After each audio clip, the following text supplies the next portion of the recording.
I turned 61 that day, and all I wanted was a quiet dinner with my son, his wife, and a few friends. Nothing grand, just good food, warm company, and maybe a toast to another year of keeping myself together without falling apart. Instead, I ended the night in complete silence, staring across a candlelit table as my only child publicly claimed something that had never been his to take. The night started normal enough. The restaurant was one of those trendy new places Ashley picked. Exposed, brick, hanging Edison lights, servers who called you boss. I had barely sat down before she handed me a gift bag with tissue paper fluffed like a peacock. Inside was a printed baby onesie that said, "Best grandma ever." "We thought it was time," she said, all wide eyes and manicured sweetness, "to start planning the nursery, right, Daniel?" He smiled, almost too calm, too rehearsed, and nodded. "Yeah, especially since we'll have more space soon." I blinked. "More space?" Ashley leaned in across the table. "We're just so grateful you agreed, Mary. Honestly, not every mom would be this generous." The table went quiet. I frowned, unsure what I had supposedly agreed to. Before I could ask, Daniel stood up and tapped his spoon against his wine glass. "Can I have everyone's attention for a second?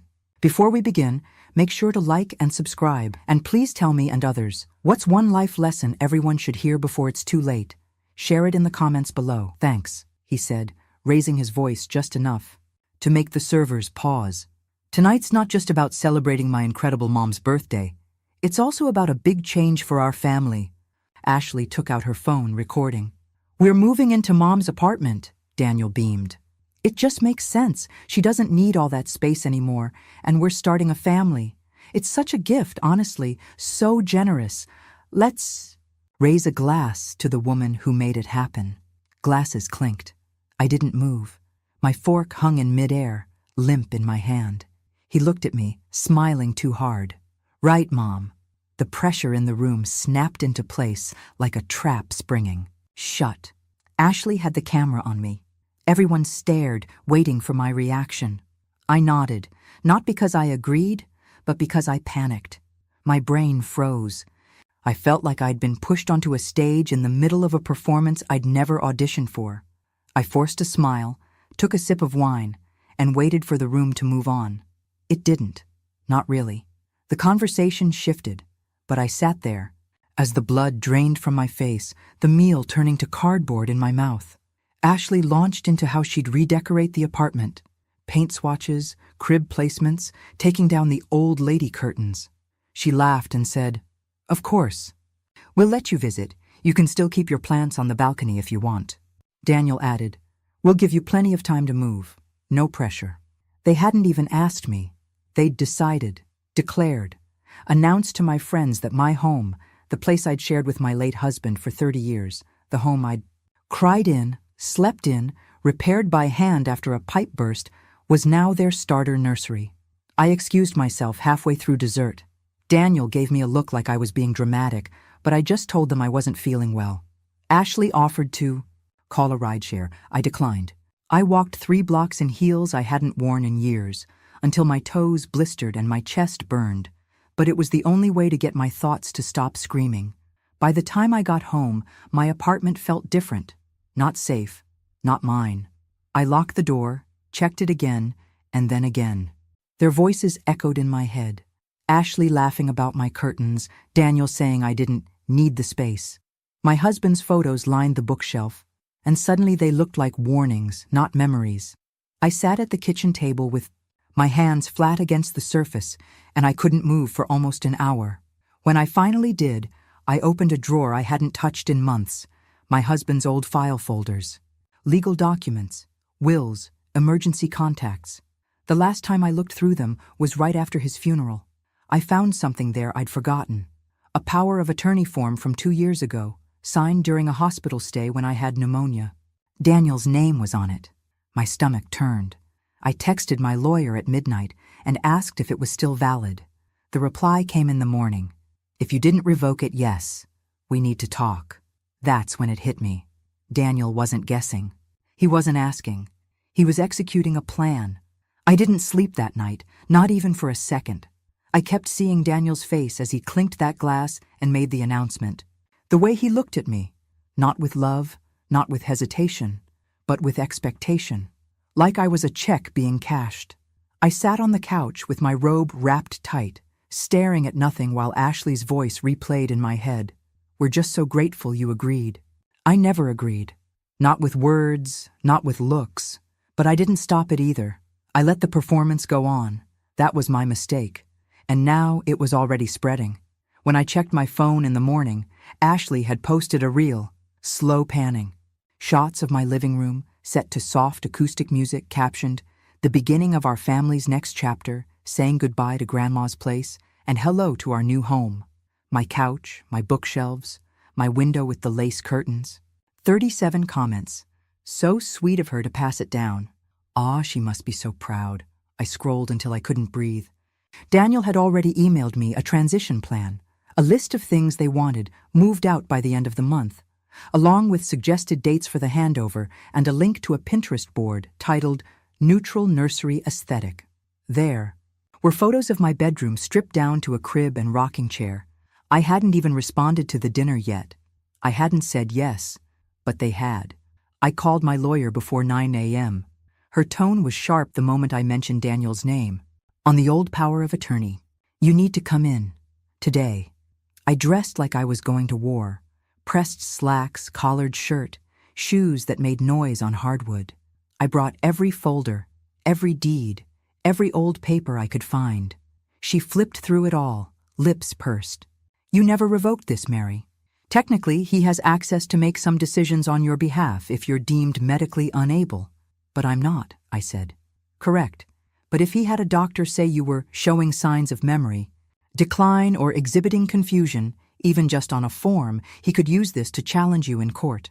It's rare, but it happens, especially in family property disputes." My stomach dropped. She looked at me over her glasses. "We need to revoke this now, and you need to be careful what you say and sign.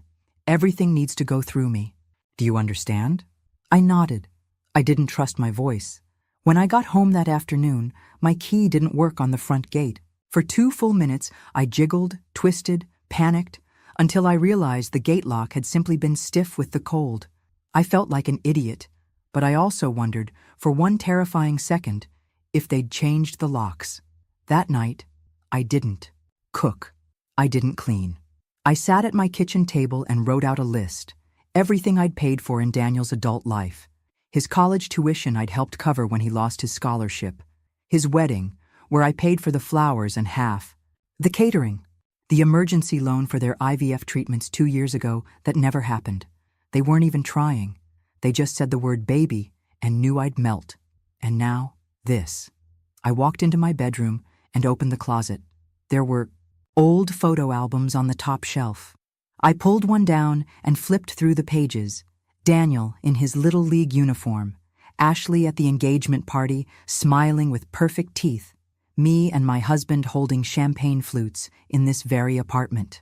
I closed the book. Then I pulled out my phone. I texted Daniel one sentence. "We need to talk, and not through announcements or Pinterest boards." No reply for 4 hours.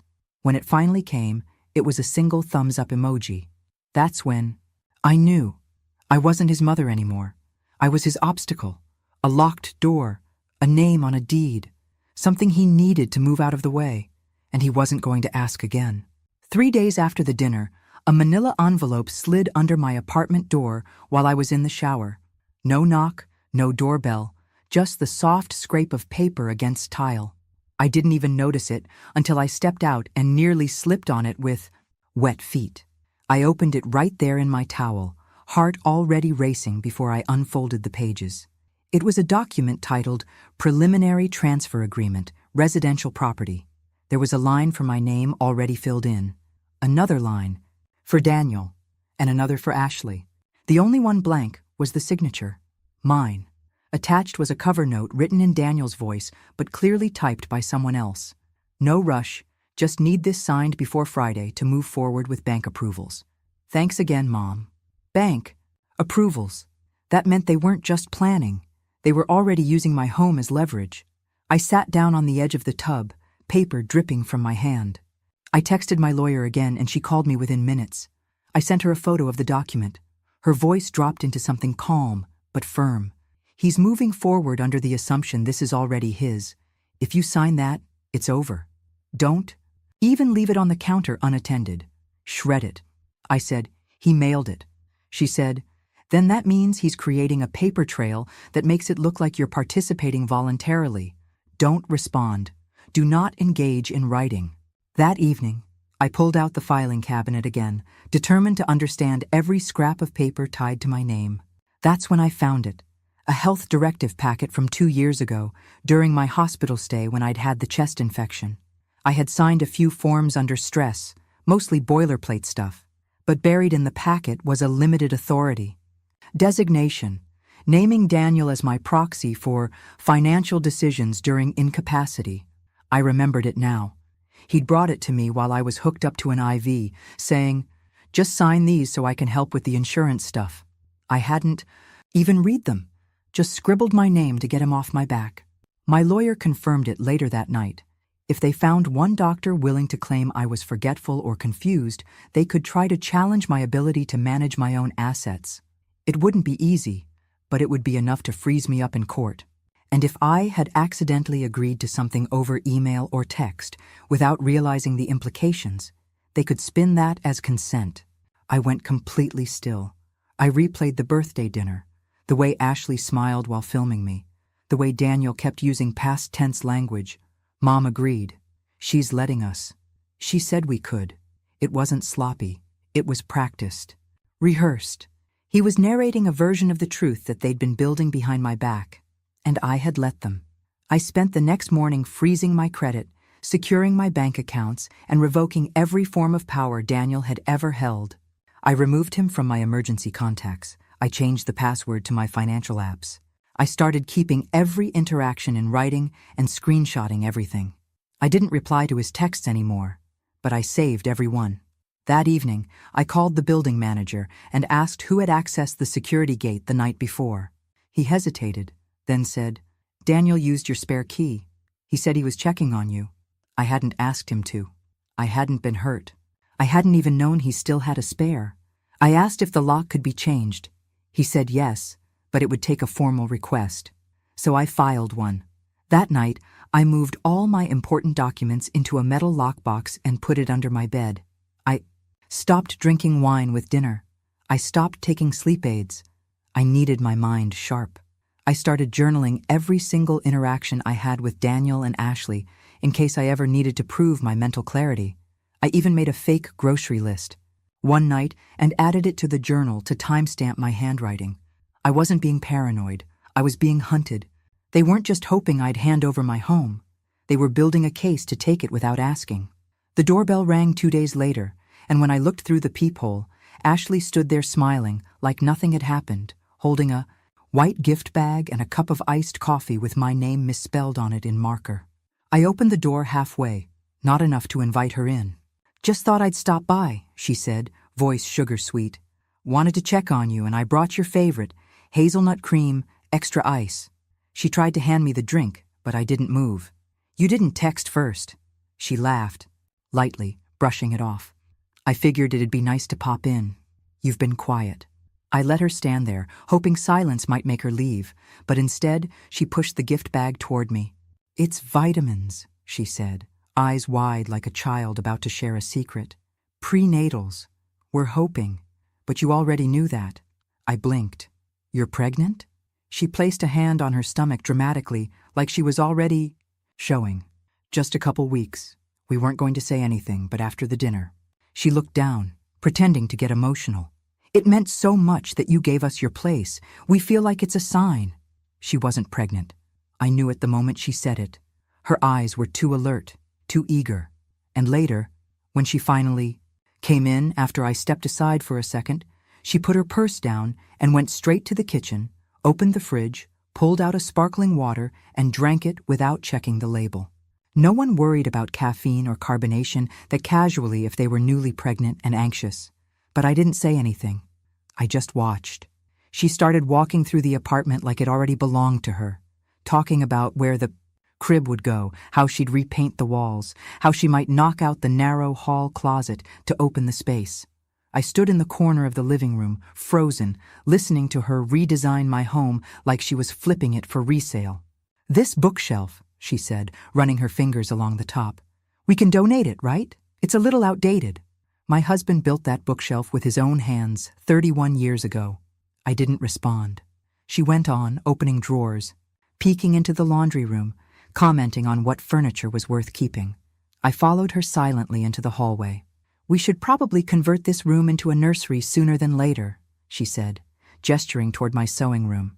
"You know, before you get tired of climbing stairs, babies need a calm environment, not clutter." That was when something in me finally snapped, but I still didn't yell. I just asked, "Ashley, when did your doctor confirm the pregnancy?"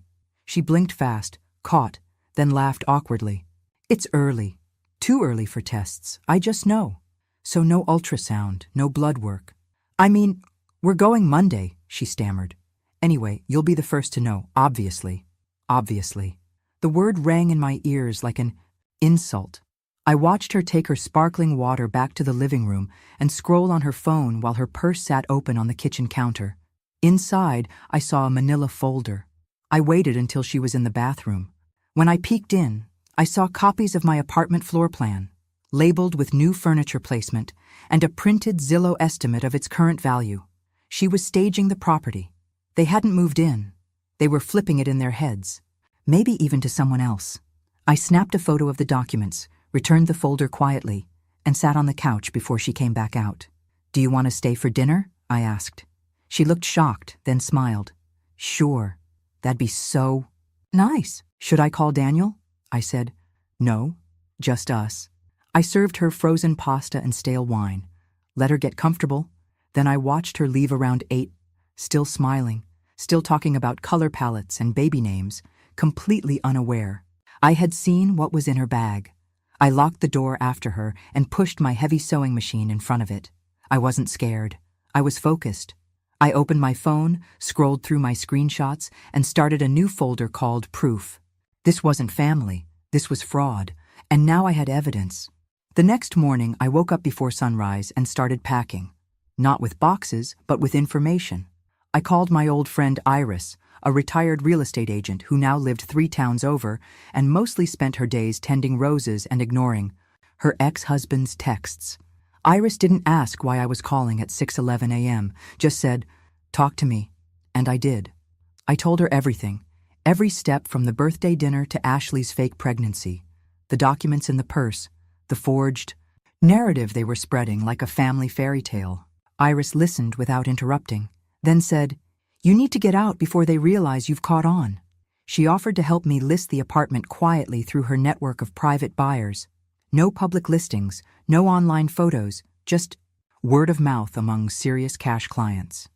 "You'll get a little less," she said, "but it keeps them from interfering or contesting the sale before it closes." I agreed immediately. The next 3 days, I played dumb. I texted Daniel. Short, friendly replies. I liked Ashley's new nursery photos on Instagram. I posted a picture of my dinner one night, meatloaf and mashed potatoes, with a caption about how nothing beats home cooking. I wanted them to believe I was still docile, still soft. Meanwhile, I booked an inspection for a small property. I found through Iris, a 2-bedroom cabin 2 states away, in a lakeside retirement town where no one knew me, and no one owed Daniel anything. The listing photos showed an outdated kitchen and a cracked patio, but I didn't care. It was private. It was mine. The seller was a widower, looking to downsize and agreed to sell for cash if I didn't haggle. We shook hands the next day. While Daniel thought I was watching cooking shows, I was coordinating a wire transfer and scheduling movers for furniture I hadn't told anyone I was taking. I hired a man from church, Frank, who had a truck and didn't ask questions. He boxed up my husband's old workshop gear, the heirloom dishes, and the boxes of photos from the attic, all in one day. I told the building superintendent I'd be traveling indefinitely and not to share anything with family unless I gave permission. He raised his eyebrows but nodded. Then I went down to the leasing office and changed my emergency contact to Iris. I changed my mailing address to a P.O. box in the new town, started forwarding mail through USPS with a random start date 2 weeks later so they wouldn't notice. The gap. I even called the electric company and set a shut-off date under the excuse that I was moving in with a relative for medical recovery. The woman on the phone offered condolences I didn't correct. Every day I kept a neutral face, a gentle tone. I let Daniel believe I was weak. I let Ashley believe I was grateful. But behind their backs, I was unraveling their whole plan. Maifa. The fourth day, Ashley texted me a video, her sitting on my living room couch, talking about bringing warmth back into the space. The caption read, "Soon to be ours, but forever Grandma's legacy." It had 2,000 views. I didn't cry. I took a screenshot. I filed it under proof. That night, I left one single hint. I placed an empty suitcase in the hallway where Ashley would see it the next time she popped in without asking. She'd think I was packing for a short trip. She'd tell Daniel. They'd think they still had time. They didn't. I was leaving before the week was out. And by the time they realized, the keys would be in someone else's hands. And the only trace I'd left behind would be a locked file cabinet and the scent of lavender they'd never be able to wash off the curtains. It happened on a Tuesday, late afternoon, just as I was wrapping up a call with the title company, confirming that the apartment sale would close in 72 hours, all in cash, no contingencies, just how Iris had arranged it. I had just hung up when the knock came. Sharp, insistent, not the polite kind. I didn't answer. I stood in the hallway, silent, listening. The knock came again, then a voice. Daniel's. "Mom, open the door." I didn't move. I knew he'd brought his key. I also knew I'd had the locks changed 2 days ago, a detail I hadn't mentioned to anyone. I heard the key try, fail, jiggle. A pause. Then a heavier knock. "Mom, I need to talk to you." I waited. Eventually, he stopped, trying the lock, and just started talking through the door. "Look, you're not answering my texts, and Ashley's freaking out. We need to know what's going on." I didn't reply. I just leaned against the wall, arms folded. "We found out about the realtor," he said, tone shifting. "Iris called someone we know. You're selling the place? Are you serious?" Silence. "You're sabotaging your own family. Do you understand that?" More silence. Then his voice got lower, quieter, like he thought I was standing right there. "If you don't open this door and talk like an adult, I swear to God, I'll do what I have to do legally." He left after that, but he left something behind. An envelope shoved through the door frame, almost exactly like the one I'd gotten before. Inside was a formal notice, typed and printed, a request for transitional occupancy review, signed by a legal assistant from a firm I didn't recognize, with a highlighted section that said, "Pending potential medical guardianship claim." I took the paper, placed it on the table, and called my lawyer. She answered before the second ring. I read the sentence aloud. She sighed. "They're escalating. They're going to try and challenge your competency. They're not just pushing, they're building a case." That night, I sat at the kitchen table with my lockbox open, organizing my documents, copying files, recording myself reading a summary of my financial decisions to date with timestamps, and emailing it to a secure folder my lawyer had access to. I attached a list of every transaction, every screenshot, every text. I narrated why I had done each thing, clearly, without stammering, with dates, times, and references. I showed the sale agreement, the purchase offer on the cabin, the inspection report. It was exhausting, but it had to be airtight. I wasn't just protecting my assets, I was protecting my mind. Because the moment someone says you're forgetful, people stop listening to what you actually remember. The next day, Ashley showed up alone. She didn't even knock. She stood in the hallway yelling loud enough for neighbors to peek through. Their blinds. "We're trying to grow our family, and you're being cruel," she screamed.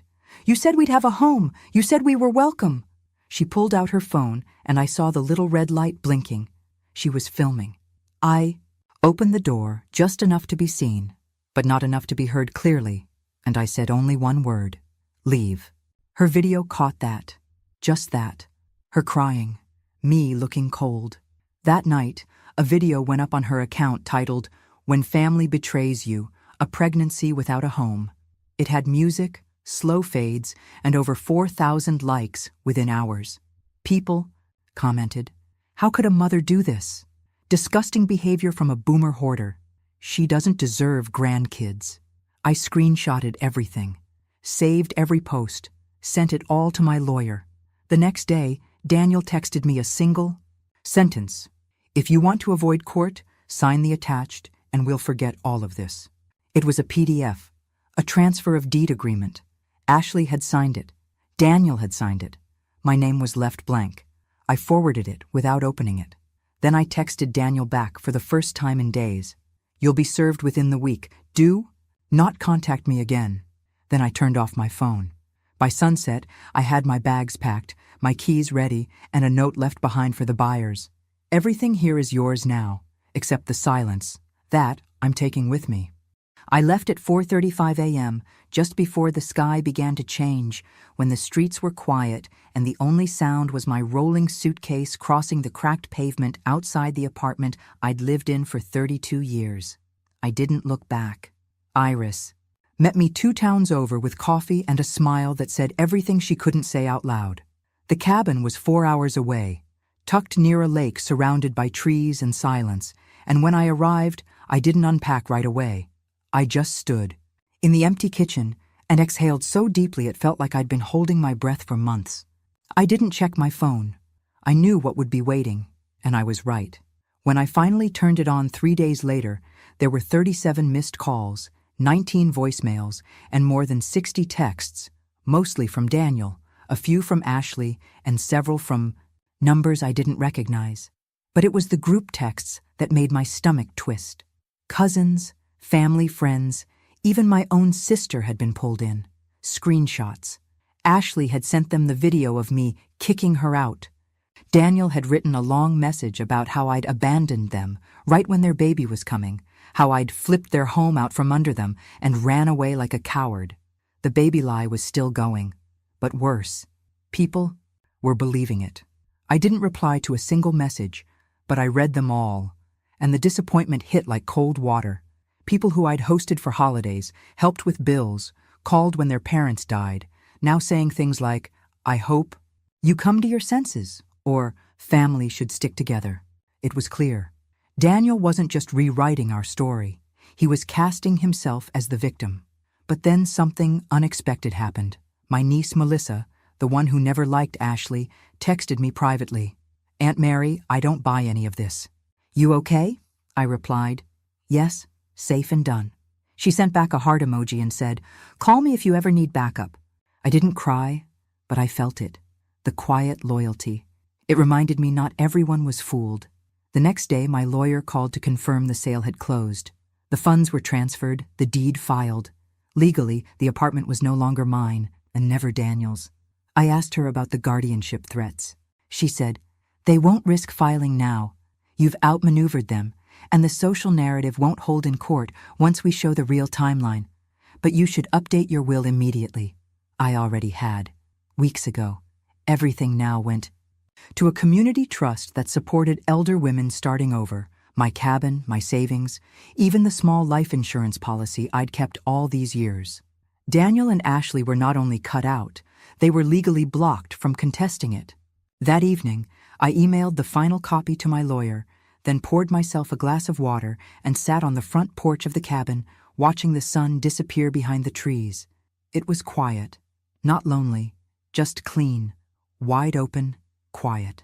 My phone buzzed. One last time before I turned it off for the night. It was Daniel. No greeting, no apology. Just, if Dad could see you now, he'd be disgusted. I didn't reply. I didn't need to. I knew exactly what his father would say if he were alive. He'd say, she should have done it sooner. It started with a package. No return address, no note, just a slim white box left outside the cabin's front door, wrapped in tissue paper and ribbon, like some kind of peace offering. Inside was a framed sonogram photo and a card that said, can we start over? A&D. The image looked real at first glance, but I'd seen it before. Ashley had posted the same stock sonogram from a pregnancy app months ago as a vision. Board placeholder. They had printed a fake, mailed it, framed it. I set it on the counter without touching it again. 2 days later came the email. Subject line. Dinner? Message body. We'll be in your area this weekend. Let's just Talk, no pressure, just family. I didn't respond. On Saturday night, headlights appeared on the gravel road around 6:40 p.m., just as the sun was dipping behind the tree line. I watched from the kitchen window as a silver SUV parked at the base of the path. They got out dressed too nicely for a surprise visit. Ashley in heels, Daniel in his old blazer, holding a bottle of wine. I didn't open the door. I let them knock, first soft, then harder. "Mom," Daniel called. "We just want to talk. We drove all this way." I stood inside with the lights off, hands resting on the back of the chair, not moving, not reacting. Ashley's voice joined his, suddenly cracking with false emotion. "You're shutting out your grandchild," she yelled. "Is that what you want?" I didn't reply. I didn't need to. They stood outside for 22 minutes. I timed it. Eventually, the wine bottle was left on the step, and they drove off without a word. The label read, "Forgiveness, Pinot Noir." I poured it down the drain. That night, Daniel sent one final message. "You win. Hope it was worth losing your family." I didn't reply. I simply screenshotted it, added it to the folder, and deleted his contact for good. The next morning, I had coffee with my new neighbor, Claire, who had moved to the area after divorcing her husband of 40 years and starting a tiny soap business out of her garage. She laughed when I told her about the fake sonogram. "People get bold when money's involved," she said, "but you didn't give them what they wanted. That makes you dangerous to them now." I nodded. Dangerous felt new. It felt right. That week I bought a new garden bed, planted thyme and mint, and joined the local co-op. When the phone buzzed again on Friday, it was a number I didn't recognize. I let it go to voicemail. Then curiosity won, and I hit play. It was Ashley. "Hi, Mary, it's me. I know things got messy, and I just wanted to say, we're still hoping to keep a door open for the baby, for the future. Please call." I deleted it, because the only door that mattered was the one they could never walk through again. It wasn't a dramatic affair, no mahogany office or gasps from shocked relatives, just a quiet meeting over black coffee at my lawyer's desk on a cloudy Thursday morning, the final signature sealing what I'd already known in my bones. Daniel and Ashley were officially cut out of everything. No fallback clause, no vague reconsideration, just a clean, binding document stating that every asset I owned, from my cabin to my savings to the silver photo frame on my nightstand, now belonged to a community endowment I created in my husband's name, dedicated to supporting older women escaping financial or emotional abuse from their families. My lawyer, Annette, slid me a hard copy as she double-checked each page. "It's done," she said. "If they challenge it, they'll lose. The paper trail is unbreakable." I nodded and took the folder, feeling the weight of it like armor. 2 days later, Melissa called. "I think Daniel knows," she said. "He's been posting those passive-aggressive quote images again. Betrayal always comes from the ones closest to you kind of stuff." And Ashley changed her Instagram bio to "Chosen Family Only." I laughed for the first time in weeks, short and hard. "Let them quote," I said. "They lost the right to my name when they tried to steal it." A week after that, I got a letter from the charity's board confirming the account had gone live under the name The Quiet Exit Fund, with my first deposit already allocated. I reread the paperwork twice before tucking it into the cabinet beside my tea mugs. That night, I opened a bottle of sparkling water and sat outside as the breeze came off the lake, scrolling through photos of the apartment I no longer owned. A new family had moved in. Young, simple, normal. No nursery plans, no manipulation. Just smiles in a clean living room, no filters. And in the background, I saw the old bookshelf my husband built, still standing. They hadn't torn it down. They'd placed plants on it. It felt like closure. My phone buzzed again later that night. A message from Daniel's old college roommate, of all people. "Saw what they did. You were right to cut them off. Wish my mom had done the same before my sister drained her dry." I replied with a simple, "Thank you." Because the truth was, I hadn't just protected myself. I'd put a name on something millions of people lived through and never talked about. I was done being quiet. And while they stewed in their echo chambers of fake grievances, I had rewritten the ending they thought they were entitled to write. I didn't give them a fight. I gave them silence. And that, I was learning, was louder than anything they could scream. 6 months later, I stood on the back porch of my cabin, barefoot, with my hands wrapped around a warm mug of mint tea grown from the planter box I'd built myself, watching a line of birds trace the sky like a string being pulled across the lake. I hadn't heard from Daniel or Ashley in over 2 months, not since the final legal notice went through barring them from contacting me about any inheritance or estate matters. They didn't contest the will. They didn't try again. I think they finally understood I was gone, not just physically, but entirely, as if the version of me they'd once manipulated had packed her bags and disappeared forever. I spent my days differently now, mornings in the garden, afternoons volunteering, at the community center, evenings learning how to play chess with Claire, who swore I had a killer instinct under all that politeness. I'd made friends, real ones, who never asked about money, who didn't smile only when they needed something. The cabin had become more than a retreat. It was a restart. I cooked again. I laughed out loud. I slept without clutching my phone, like a weapon. The day before my birthday, I got a letter from Melissa with a photo of her newborn daughter and a note that simply read, "If she grows up to be half as strong as you, I'll have done something right." I pinned it to the fridge with a magnet shaped like a sunflower and cried the quiet kind of tears that don't sting, the kind that rinse the last of something away. That evening, I sat at the table and wrote a check to a shelter that helps older women escaping financial control, signed it, and sealed it with the words, "Use it well." She got out. As the sun dipped behind the trees and the breeze moved gently through the wind chimes I'd hung from an old pine hook, my phone buzzed once more. An unknown number. I didn't flinch. I didn't even look. I powered it off and slid it in a drawer. I didn't need it anymore. Because this life I had built with no audience, no performance, no one clapping for something they helped break, was finally mine. The cabin was quiet, and so was I, and for the first time in years, that silence didn't feel like something missing. It felt like peace, permanent, final, exactly how I wanted it, exactly what they were never going to touch again.